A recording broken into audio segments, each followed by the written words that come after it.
Hi friends, welcome back to my channel. ನಾನು ಲಕ್ಷ್ಮಿ.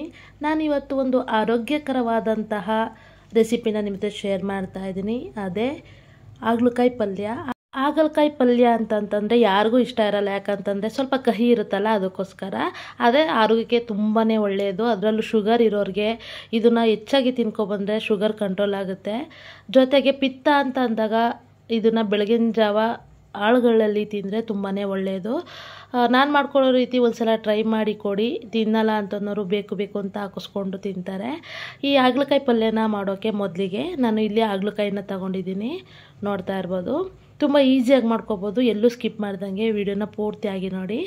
ನೋಡ್ತಾ ಇರ್ಬೋದು, ಈ ರೀತಿ ನಾನು ಹಾಗಲಕಾಯಿನ ರೌಂಡ್ ಶೇಪಲ್ಲಿ ಸಣ್ಣದಾಗಿ ಕಟ್ ಮಾಡ್ಕೋತಾ ಇದ್ದೀನಿ. ಎಳೆದು ಇದ್ದರೆ ಚೆನ್ನಾಗಿರುತ್ತೆ ಹಾಗಲಕಾಯಿ, ಯಾಕಂದರೆ ಕಹಿನೂ ಕಮ್ಮಿ ಇರುತ್ತೆ, ಬೇಗನೂ ಬೆಂದೋಗ್ಬಿಡುತ್ತೆ. ಎಳೆದು ನೋಡ್ಬಿಟ್ಟು ತೊಗೋಬೇಕಾದ್ರೆ.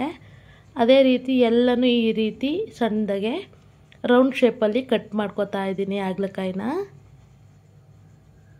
ನೋಡ್ತಾ ಇರ್ಬೋದು, ಈ ರೀತಿ ಎಲ್ಲನೂ ಹಾಗಲಕಾಯಿನ ಕಟ್ ಮಾಡ್ಕೊಂಡಿದ್ದಾದಮೇಲೆ ಇದನ್ನು ನಾನು ನೀರೊಳಗಡೆ ಸೇರಿಸ್ಕೋತೀನಿ.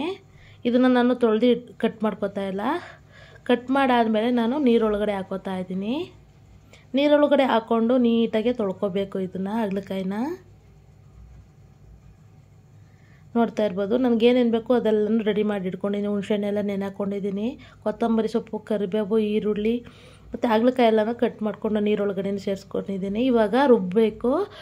ಮಸಾಲೆ ರುಬ್ಬಕ್ಕೆ ಇಲ್ಲಿ ಒಂದು ಜಾರನ್ನ ತಗೊಂಡು ಅದಕ್ಕೆ ನಾನು 1 ಗೆಡ್ಡೆಯಷ್ಟು ಬೆಳ್ಳುಳ್ಳಿ, ಅದಾದಮೇಲೆ 1 ಈರುಳ್ಳಿನ ತಗೊಂಡು ಇಲ್ಲಿ ನಾನು ಈರುಳ್ಳಿ ಆದಮೇಲೆ ಶುಂಠಿನ ಹಾಕೋತಾ ಇದ್ದೀನಿ. ಶುಂಠಿ ಹಾಕ್ಕೊಂಡು ಒಂದೇ ಒಂದು ಟೊಮೊಟೊ ಹಣ್ಣು ಹಾಕ್ಕೊಂಡು ಸ್ವಲ್ಪ ಚಕ್ಕೆನೂ ಹಾಕೋತಾ ಇದ್ದೀನಿ. ಮಸಾಲೆ ರುಬ್ಬ ಹಾಕ್ಕೊಂಡ್ರೆ ಟೇಸ್ಟು ಚೆನ್ನಾಗಿರುತ್ತೆ, ಅದಕ್ಕೋಸ್ಕರ. ಇಲ್ಲಿ ನಾನು ಸ್ವಲ್ಪ ಕೊತ್ತಂಬರಿ ಸೊಪ್ಪು, ಅದಾದಮೇಲೆ ನಾನು ಸ್ವಲ್ಪ ಕಾಯಿ ತುರಿನೂ ಹಾಕೋತಾ ಇದ್ದೀನಿ. ಕಾಯಿ ತುರಿ ಮತ್ತು ಒಣಮೆಣ್ಸಿನ್ಕಾಯಿ ಒಂದು 5 ರಿಂದ 6 ಒಣಮೆಣ್ಸಿನ್ಕಾಯಿನ ಹಾಕ್ಕೊಂಡು, ಹಸಿಮೆಣ್ಸಿನ್ಕಾಯಿ ಹಾಕ್ಕೊಂಡಿಲ್ಲ ನಾನು, ಒಣಮೆಣ್ಸಿನ್ಕಾಯಿನ ಹಾಕ್ಕೊಂಡಿದ್ದೀನಿ. ಅದಾದಮೇಲೆ ಕಾಯಿ ಹಾಕ್ಕೊಂಡು ಸ್ವಲ್ಪ ನೀರು ಹಾಕ್ಕೊಂಡು ರುಬ್ಕೋಬೇಕು. ರುಬ್ಕೊಂಡಿದ್ದಾದಮೇಲೆ ಅದನ್ನು ಪಕ್ಕಕ್ಕೆ ತೆಡ್ಕೊಂಡು ಇಲ್ಲಿ ಸ್ಟವ್ ಮೇಲೆ ಒಂದು ಬಾಣಲಿನ ಇಟ್ಕೊಂಡಿದ್ದೀನಿ. ಬಾಣಲಿನ ಇಟ್ಕೊಂಡಾದಮೇಲೆ ಅದಕ್ಕೆ ಎಣ್ಣೆನ ಹಾಕ್ಕೊಂಡಿದ್ದೀನಿ. ಎಣ್ಣೆ ಸ್ವಲ್ಪ ಬಿಸಿ ಆದಮೇಲೆ ಇಲ್ಲಿ ಸಾಸಿವೆನ ಹಾಕೋತಾ ಇದ್ದೀನಿ. ಸಾಸಿವೆ ಎಣ್ಣೆಯಲ್ಲಿ ಚಿಟಪಟ ಅನ್ನಬೇಕು. ಚಿಟಪಟ ಆದಮೇಲೆ ಇಲ್ಲಿ ನಾನು ಈರುಳ್ಳಿ ಮತ್ತು ಕರಿಬೇವನ್ನ ಸೇರಿಸ್ಕೊತಾ ಇದ್ದೀನಿ ಒಗ್ಗರಣೆಗೆ. ನೋಡ್ತಾ ಇರ್ಬೋದು, 1 ಈರುಳ್ಳಿನ ತಗೊಂಡು ಎಣ್ಣೆಯಲ್ಲಿ ಬಾಡಿಸ್ಕೊತಾ ಇದ್ದೀನಿ. ಚೆನ್ನಾಗಿ ಎಣ್ಣೆಯಲ್ಲಿ ಫ್ರೈ ಆದಮೇಲೆ ಈರುಳ್ಳಿ ನಾನು ಕಟ್ ಮಾಡಿ ಇಟ್ಕೊಂಡಿದ್ನಲ್ಲ ಹಾಗಲಕಾಯಿ, ಅದನ್ನು ಈ ಸಮಯದಲ್ಲಿ ಹಾಕೋತಾ ಇದ್ದೀನಿ. ನೋಡ್ತಾ ಇರ್ಬೋದು, ಎಲ್ಲ ಹಾಗಲಕಾಯಿನ ಇವಾಗ ಹಾಕ್ಕೊಂಡು ಬಾಣಲಿಗೆ ಎಲ್ಲ ಹಾಕ್ಕೊಂಡು ಆದಮೇಲೆ ಇದಕ್ಕೆ ನಾನು ಸ್ವಲ್ಪ ಅರಿಶಿನ ಹಾಕೋತಾ ಇದ್ದೀನಿ.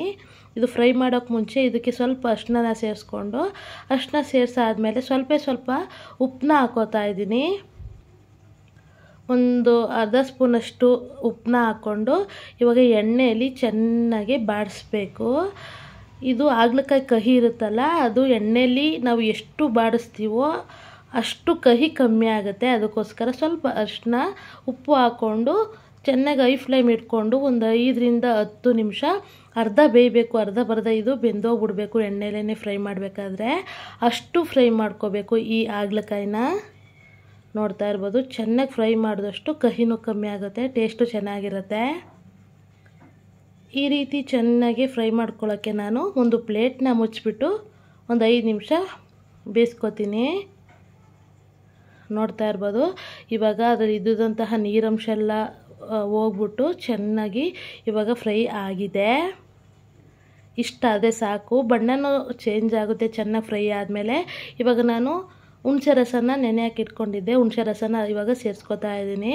ಹಾಗಲಕಾಯಿ ಕಹಿ ಇರೋದ್ರಿಂದ ಉಪ್ಪು, ಹುಳಿ, ಖಾರ ಪರ್ಫೆಕ್ಟಾಗಿರಬೇಕು. ಅದಕ್ಕೋಸ್ಕರ ಇಲ್ಲಿ ನಾನು ರುಬ್ಬಕ್ಕೆ ಟೊಮೊಟೊ ಹಣ್ಣು ಹಾಕ್ಕೊಂಡಿದ್ದೀನಿ. ಅದಾದಮೇಲೆ ಹುಣಸೆ ರಸನೂ ಸ್ವಲ್ಪ ಹಾಕ್ಕೊಂಡು ಸ್ವಲ್ಪ ಹುಣಸೆ ರಸದಲ್ಲಿ ಫ್ರೈ ಮಾಡ್ಕೊತಾ ಇದ್ದೀನಿ.